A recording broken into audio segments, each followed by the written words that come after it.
Shri Krishna Janmashtami special news. Shri Krishna Janmashtami के पावन अवसर पर बदायूं जनवाणी आपके लिए लेकर आया है एक अनोखी और प्रेरणादायक खबर।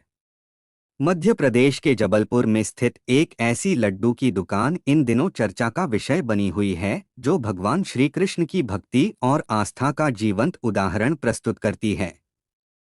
इस दुकान की खासियत यह है कि यहाँ कोई कैश काउंटर नहीं है और न ही लड्डू पैक करने वाला कर्मचारी। ग्राहक स्वयं दुकान पर आते हैं, अपनी इच्छा के अनुसार लड्डू चुनते हैं और फिर उतनी ही राशि पास में रखे दान पात्र में डाल देते हैं। यह व्यवस्था पूरी तरह से ईमानदारी और श्रद्धा पर आधारित है। सबसे अद्भुत बात यह है कि यदि किसी के पास उस समय पैसे न हो तो भी वह खाली हाथ वापस नहीं लौटता। भक्तजन सीधे भगवान लड्डू गोपाल के सामने प्रण करते हैं कि वे बाद में पैसे चुका देंगे। इस प्रकार यह दुकान केवल मिठाई की बिक्री का केंद्र नहीं बल्कि विश्वास, भक्ति और पारस्परिक आस्था का प्रतीक बन चुकी है।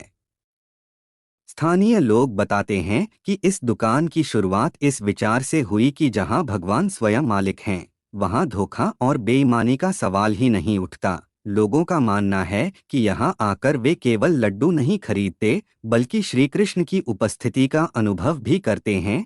श्री कृष्ण जन्माष्टमी के अवसर पर इस दुकान पर भक्तों की भीड़ और अधिक बढ़ जाती है।